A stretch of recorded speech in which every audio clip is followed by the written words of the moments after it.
Assalamualaikum warahmatullahi wabarakatuh. Salam sejahtera bagi kita semua. Sebelumnya, izinkan saya memperkenalkan diri. Perkenalkan, nama saya Arsitek Sita Muhammad Rizieq.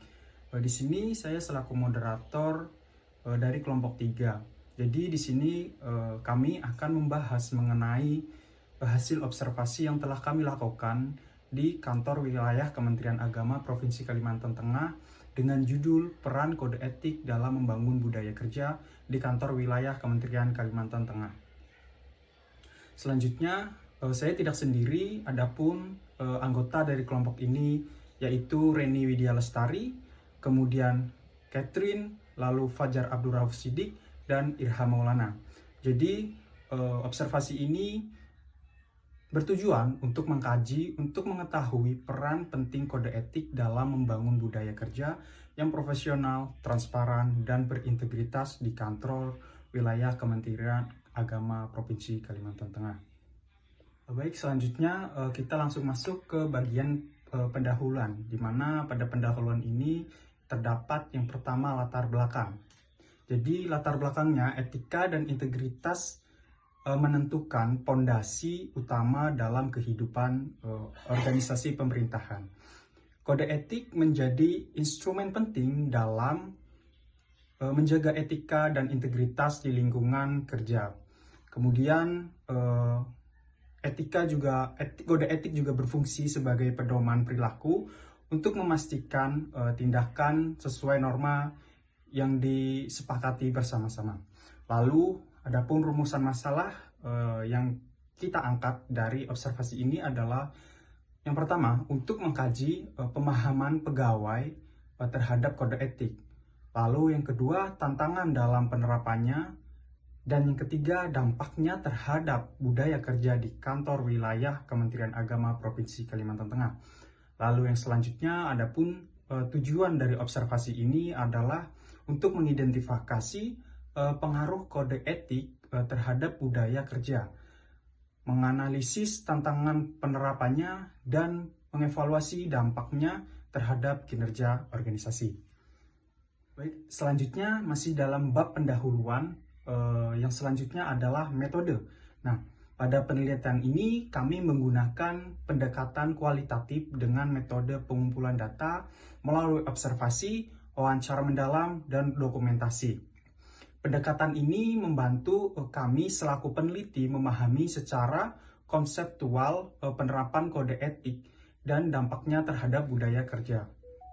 Kemudian, adapun yang selanjutnya adalah waktu dan tempat. Observasi ini dilakukan pada Selasa 26 November 2024 pukul 14.00 waktu Indonesia Barat pada kantor wilayah Kementerian Agama Provinsi Kalimantan Tengah yang bertepatan di Jalan Brigjen Katamso nomor 3 Palangkaraya. Baik, perkenalkan nama saya Fajar Abdurrauf Siddiq dengan NIM 223020702141. Di sini saya akan melanjutkan presentasi yang dimana saya akan membahas bab 2 yaitu hasil dan pembahasan. Yang pertama ada profil instansi. Sejarahnya, Provinsi Kalimantan Tengah berdiri pada tanggal 23 Mei 1957. Hasil pemekaran dari Provinsi Kalimantan Selatan dengan pembentukan provinsi baru, kebetulan akan lembaga yang menangani urusan keagamaan semakin mendesak. Awalnya pelayanan keagamaan masih berada di bawah Kanwil Kemenak Kalimantan Selatan. Tetapi meningkatnya populasi dan kebutuhan masyarakat memicu pembentukan Kanwil Kemenak Kalimantan Tengah di Palangkaraya. Itu yang bertujuan untuk mendekatkan pelayanan serta memperhatikan keberagaman agama dan kearifan lokal. Kanwil Kemenak berperan penting dalam menjaga harmoni antar umat beragama di wilayah yang kaya akan keberagaman agama, yaitu Islam, Kristen, Katolik, Hindu, dan Buddha sekalipun, dan keharingan, serta etnis Dayak, Melayu, Banjar. Lembaga ini juga aktif membina pendidikan agama melalui madrasah, pesantren, dan sekolah agama lainnya, mencakup semua agama pastinya, demi membangun generasi yang beriman dan berkarakter. Selain itu, Kanwil Kemenak Kalteng mengelola program berbasis agama seperti zakat, infak, wakaf, serta bimbingan haji yang terus berkembang. Dengan adaptasi terhadap global, seperti digitalisasi layanan publik dan peningkatan kualitas SDM, Kanwil Kemenkalteng tetap menjadi pilar penting dalam pembangunan spiritual dan moral di Kalimantan Tengah. Baik, selanjutnya ada visi dan misi dari Kementerian Agama ini. Visinya yang pertama adalah Kementerian Agama yang profesional dan andal dalam membangun masyarakat yang soleh, moderat, cerdas, dan unggul untuk mewujudkan Kalimantan Tengah yang maju yang berdaulat, mandiri, dan berkepribadian berdasarkan gotong royong. Kemudian misinya ada 6 misi. Yang pertama, meningkatkan kualitas kesalehan umat beragama. Yang kedua, memperkuat moderasi beragama dan kerukunan umat beragama. Yang ketiga, meningkatkan layanan keagamaan yang adil, mudah, dan merata. Yang keempat, meningkatkan layanan pendidikan yang merata dan bermutu. Yang kelima, meningkatkan produktivitas dan daya saing pendidikan. Yang terakhir, yang keenam, memantapkan tata kelola pemerintahan yang baik atau good governance. Baik, next slide selanjutnya yaitu profil instansi lanjutan. Yang pertama ada struktur instansi. Struktur organisasi Kanwil Kemenkalteng terdiri dari berbagai bidang dan bagian yang saling berintegrasi untuk menjalankan tugas dan fungsi kementerian di tingkat provinsi. Yang mana dari kepala kantor wilayah tersebut sampai ke kelompok jabatan fungsional. Kemudian ada tugas dan fungsi. Sebenarnya berdasarkan Peraturan Menteri Agama atau bisa disingkat dengan PMA nomor 19 tahun 2019 tentang organisasi dan tata kerja instansi vertikal Kementerian Agama. Yang pertama, Kantor Wilayah Kementerian Agama Provinsi merupakan instansi vertikal Kementerian Agama yang melaksanakan tugas dan fungsi Kementerian Agama di daerah. Yang kedua, Kantor Wilayah Agama Provinsi berkedudukan di provinsi, berada di bawah dan bertanggung jawab kepada Menteri Agama langsung. Yang terakhir, yang ketiga, Kantor Wilayah Agama Provinsi dipimpin oleh seorang kepala.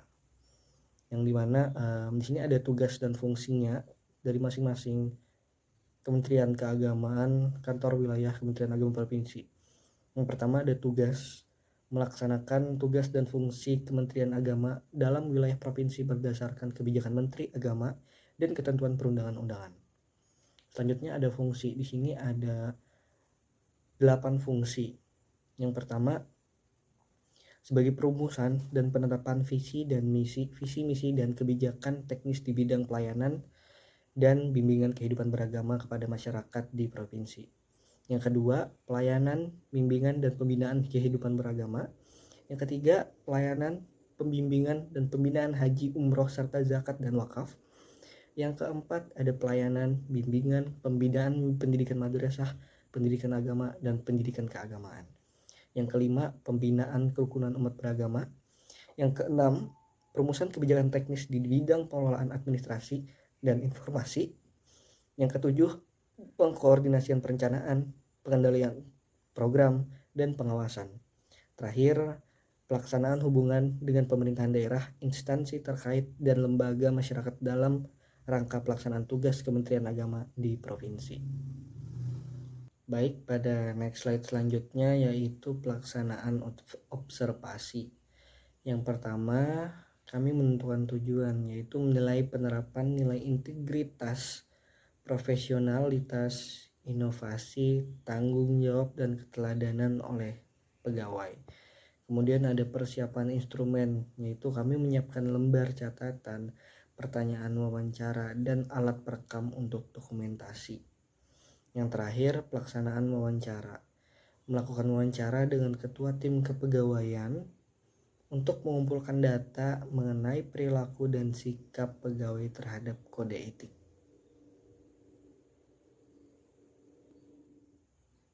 Baik, pada next slide selanjutnya yaitu transkrip wawancara. Sebelumnya di sini kami teman-teman bisa lihat sendiri pada gambar yang tertera, yaitu kami melakukan wawancara kepada Pak Edi Yanto SH sebagai subkoordinator subbagian kepegawaian dan hukum. Beliau terakhir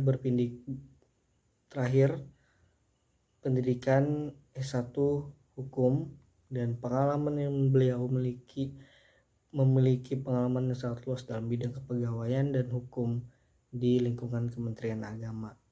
Nah, wawancara ini dilakukan untuk mendapatkan informasi mendalam tentang implementasi kode etik dan budaya kerja di Kanwil Kemenak Kalteng. Adapun pertanyaan-pertanyaan yang kami ajukan kepada beliau, yaitu yang pertama, apakah pegawai memahami isi dari kode etik yang berlaku di kantor wilayah Kementerian Agama Provinsi Kalimantan Tengah. Kemudian yang kedua, bagaimana informasi mengenai kode etik disampaikan kepada pegawai kantor wilayah Kementerian Agama Provinsi Kalimantan Tengah. Yang ketiga, apakah ada kode etik yang membantu menciptakan budaya kerja yang membuat lebih profesional? Yang keempat, bagaimana mekanisme yang dijalankan agar kode etik dapat dijalankan atau diterapkan sebagai mestinya? Yang kelima, apakah tindakan pelanggaran dari kode etik dikenakan sanksi yang mungkin ataupun sanksi yang mengikat ataupun sanksi tertentu? Yang keenam, apakah ada kendala utama yang dihadapi dalam menjalankan kode etik? Yang ketujuh, bagaimana meningkatkan peran kode etik dalam budaya kerja? Dan yang terakhir, bagaimana peran kode etik dalam mendukung nilai transparansi, integritas, dan akuntabilitas? Analisis hasil wawancara yang pertama, yaitu integritas dan profesionalitas. Pertama, integritas. ASN semakin menunjukkan kuatnya komitmen terhadap penerapan prinsip-prinsip transparansi dan kejujuran dalam bekerja. ASN secara umum telah menunjukkan peningkatan kepatuhan terhadap aturan dan kode etik yang ditetapkan. Misalnya, pelaporan terhadap potensi konflik kepentingan atau pengelolaan anggaran yang lebih disiplin menjadi bukti bahwa banyak ASN memahami dan menghargai pentingnya integritas dalam membangun kepercayaan publik. Selain itu, upaya internalisasi nilai-nilai integritas melalui pelatihan dan pembinaan juga menunjukkan hasil yang signifikan. Program-program seperti pendidikan anti korupsi, pelatihan etika kerja, dan workshop tentang tata kelola pemerintahan yang bersih telah memberikan pemahaman yang lebih mendalam kepada ASN tentang tanggung jawab mereka dalam mencegah penyalahgunaan wewenang. Hal ini tercermin dari menurunnya jumlah pelanggaran etika di kantor wilayah Kementerian Agama Provinsi Kalimantan Tengah. Pemanfaatan teknologi juga berperan dalam hal ini. Adopsi teknologi ini memaksa ASN untuk bekerja secara lebih transparan dan sesuai dengan prosedur yang telah ditetapkan, sehingga meningkatkan kepercayaan masyarakat terhadap birokrasi. Lalu yang kedua ada profesionalitas. Hal ini menunjukkan adanya dampak positif yang mengarah pada peningkatan kualitas pelayanan publik dan tata kelola pemerintahan. ASN di lingkungan kantor wilayah Kementerian Agama Provinsi Kalimantan Tengah saat ini telah menunjukkan kemampuan yang sesuai dengan tuntutan pekerjaan, baik dalam hal kompetensi teknis maupun soft skill seperti komunikasi dan kolaborasi. Hal ini menjadi indikator keberhasilan dari berbagai program pelatihan dan pengembangan yang telah dilakukan oleh pemerintah, baik di tingkat pusat maupun daerah. Analisis hasil wawancara yang kedua, yaitu ada tanggung jawab dan keteladanan. Pertama, tanggung jawab. ASN semakin menyadari pentingnya menjunjung tinggi nilai-nilai moral dan etika dalam setiap aspek pelaksanaan tugas mereka. Hal ini menjadi landasan yang kuat untuk membangun tata kelola pemerintahan yang baik dan meningkatkan kepercayaan masyarakat terhadap birokrasi. ASN yang bertanggung jawab secara etis mampu menjalankan tugas dengan transparansi dan akuntabilitas tinggi. Mereka secara konsisten memastikan bahwa setiap tindakan atau keputusan diambil berdasarkan prinsip keadilan dan kepentingan publik, serta cenderung lebih disiplin dalam mematuhi aturan dan kode etik sehingga menciptakan lingkungan kerja yang lebih profesional dan berintegritas. Dalam pelaksanaan tugas pelayanan publik, tanggung jawab etis ASN tercermin dari cara mereka berinteraksi dengan masyarakat yang mengedepankan etika kerja, memberikan pelayanan yang adil, ramah, dan menghormati hak-hak masyarakat. Lalu yang kedua yaitu keteladanan. Hal ini dapat dilihat dari meningkatnya kesadaran ASN terhadap pentingnya menjaga perilaku yang sesuai dengan standar etika dalam setiap aspek pekerjaan. Banyak ASN yang mampu menunjukkan sikap adil, jujur, dan transparan dalam menjalankan tugas mereka, baik dalam pengambilan keputusan maupun pelayanan publik. Keteladanan ini menciptakan budaya kerja yang lebih sehat dan profesional, yang tidak hanya berdampak pada kinerja individu, tetapi juga pada efektivitas organisasi secara keseluruhan.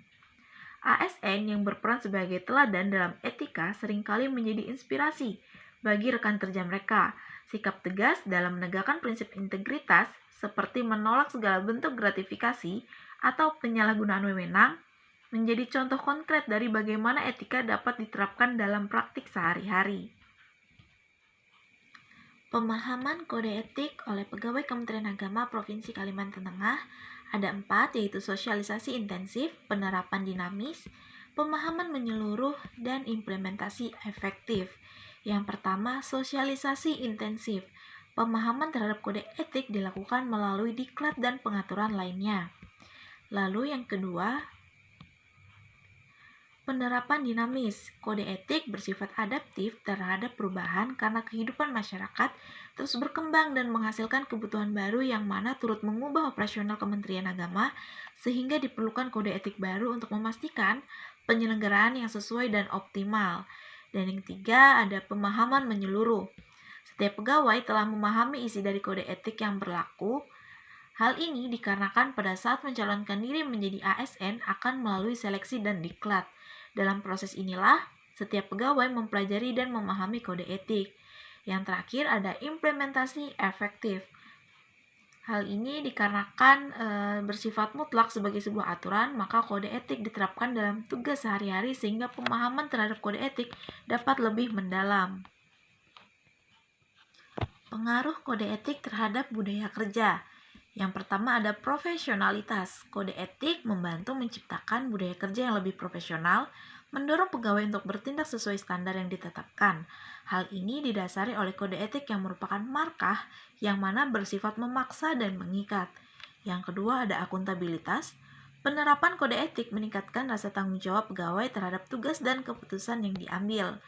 3. Ada integritas. Kode etik memperkuat nilai-nilai kejujuran dan transparansi dalam pelaksanaan tugas sehari-hari. Ketiga, budaya etik ini dapat lebih ditegaskan karena kode etik dibuat berdasarkan kebutuhan masyarakat saat ini dan ketentuan hukum yang berlaku. Mekanisme penerapan kode etik. Dalam mekanisme ini terdapat 4 mekanisme. Yang pertama ada sosialisasi, di mana di sini dilakukan pengenalan kode etik kepada seluruh pegawai. Yang kedua ada pembinaan, dilakukannya pelatihan dan bimbingan berkelanjutan. Yang ketiga ada pengawasan, yaitu memonitoring pelaksanaan kode etik. Yang terakhir ada evaluasi, yang dimana di sini melakukan penilaian efektivitas penerapan kode etik. Mekanisme penerapan kode etik melibatkan berbagai tahapan untuk memastikan efektivitasnya dalam membangun budaya kerja yang positif. Sanksi pelanggaran kode etik. Dalam sanksi pelanggaran kode etik diperlukan sistem sanksi yang jelas dan tegas guna memastikan kepatuhan terhadap kode etik dan menjaga integritas institusi. Di sini terdapat 3 kategori sanksi. Yang pertama ada sanksi ringan. Sanksi ringan ini berupa teguran lisan atau tertulis untuk pelanggaran ringan yang tidak berdampak signifikan. Yang kedua, ada sanksi sedang. Dalam sanksi sedang, itu diberikan penundaan kenaikan pangkat atau mutasi untuk pelanggaran yang lebih serius. Yang terakhir, ada sanksi berat. Dalam sanksi berat ini diberikan penundaan pangkat atau pemberhentian untuk pelanggaran berat yang merugikan institusi. Kendala utama penerapan kode etik. Yang pertama ada ketegasan kepemimpinan, yaitu dapat dilihat dari kurangnya ketegasan dalam penegakan kode etik dapat memberikan celah pelanggaran. Kemudian budaya kerja personal. Di sini budaya kerja individu yang terkadang bertentangan dengan kode etik yang berlaku. Yang ketiga ada resistensi perubahan, yang mana kesulitan beberapa pegawai dalam beradaptasi dengan standar etik yang baru. Berikut beberapa rekomendasi ataupun saran guna meningkatkan peran kode etik. Yang pertama yaitu kepemimpinan yang teladan. Pemimpin menunjukkan komitmen kuat terhadap penerapan kode etik. Maksudnya pemimpin juga memberikan contoh yang baik terhadap penerapan kode etik. Yang kedua, sosialisasi berkelanjutan. Program edukasi rutin tentang pentingnya kode etik dalam budaya kerja yang harus dilakukan setiap bulannya. Yang ketiga, sistem reward dan punishment, penghargaan bagi yang menjunjung tinggi kode etik dan sanksi tegas bagi pelanggar. Yang terakhir, evaluasi dan perbaikan, pengkajian berkala, efektivitas kode etik, dan penyesuaian sesuai kebutuhan. Baik, selanjutnya masuk ke bab 2, hasil dan pembahasan. Peran kode etik dalam mendukung nilai-nilai utama, di mana kami mengambil 3 poin, yaitu yang pertama ada transparansi, yang kedua integritas, yang ketiga akuntabilitas. Yang pertama, transparansi. Kode etik mendorong keterbukaan dalam proses pengambilan keputusan dan pelaksanaan tugas, meningkatkan kepercayaan publik terhadap institusi. Yang kedua, integritas. Melalui kode etik, pegawai dituntut untuk menjunjung tinggi kejujuran dan konsistensi antara ucapan dan tindakan dalam menjalankan tugas. Yang ketiga, akuntabilitas. Kode etik menetapkan standar perilaku yang dapat dipertanggungjawabkan, memastikan setiap tindakan pegawai dapat diaudit dan dievaluasi. Baik, selanjutnya masuk ke bab 3 di bagian penutup, yaitu kami mengambil kesimpulan di mana penerapan kode etik di kantor wilayah Kementerian Agama Provinsi Kalimantan Tengah memiliki peran yang sangat penting dalam membangun budaya kerja yang profesional, transparansi, dan berintegritas. Kode etik berfungsi sebagai pedoman perilaku yang membantu pegawai memahami nilai-nilai utama yang harus dipegang, serta mendorong kerjasama dan hubungan yang baik antar pegawai. Namun, tantangan dalam penerapan kode etik ini seperti kurangnya pemahaman pegawai terhadap isi kode etik, resistensi terhadap perubahan budaya kerja, dan kurangnya pengawasan yang konsisten masih menjadi hambatan yang perlu diatasi. Dampak positif dari penerapan kode etik ini terlihat dalam peningkatan kerja, organisasi, dan hubungan kerja antar pegawai. Kode etik membantu menciptakan budaya kerja yang lebih profesional dan akuntabel, serta mendorong kerjasama tim. Namun, untuk mencapai hasil yang optimal, diperlukan mekanisme pengawasan dan penegakan yang efektif, termasuk sanksi bagi pelanggar kode etik. Lalu, selanjutnya masuk ke bagian saran, di mana kami merekomendasikan untuk memperkuat penerapan kode etik, mencakup peningkatan pemahaman pegawai melalui pelatihan, pengawasan yang lebih ketat, dan penegakan sanksi bagi pelanggaran. Dengan langkah-langkah strategis ini diharapkan budaya kerja yang lebih kondusif dan berkelanjutan dapat tercipta, yang pada gilirannya akan meningkatkan kualitas layanan publik di Indonesia secara keseluruhan. Kode etik memiliki peran yang sangat penting dalam membangun budaya kerja di kantor wilayah Kementerian Agama Provinsi Kalimantan Tengah, dan dengan dukungan dari pimpinan, kode etik dapat menjadi alat strategis dalam meningkatkan profesionalisme, integritas, dan akuntabilitas di lingkungan kerja. Baik, untuk daftar pustakanya, kami mengambil dari buku milik Asifah Nur Rahmayani 2015 yang berjudul Etika Birokrasi dalam Pelayanan Publik. Lalu selanjutnya ada buku dari Birokrasi MPANDR 2023 dengan judul Pedoman Menteri Pendayagunaan Aparatur Negara dan Reformasi Birokrasi Republik Indonesia. Lalu yang terakhir ada jurnal dari Budiman Aditya Ferlan Farhanuddin, Astria Aulia Putri Setia, dan Diela Zauza 2022 dengan judul Penerapan Etika Pelayanan Publik dalam Mewujudkan Good Governance. Baik, selanjutnya untuk lampirannya kami ada mendokumentasikan visual terkait observasi dan implementasi kode etik di kantor wilayah Kementerian Agama Provinsi Kalimantan Tengah sebagai berikut. Ada beberapa dokumentasi yang kami lakukan. Ya, itu tadi pemaparan materi dari hasil observasi dari kelompok ketiga. Saya selaku moderator Arsitek Sita Muhammad Rizieq mewakili dari kelompok 3 pamit undur diri. Apabila ada salah kata, wabillahi taufiq wal hidayah. Wassalamualaikum warahmatullahi wabarakatuh. Sekian dan terima kasih.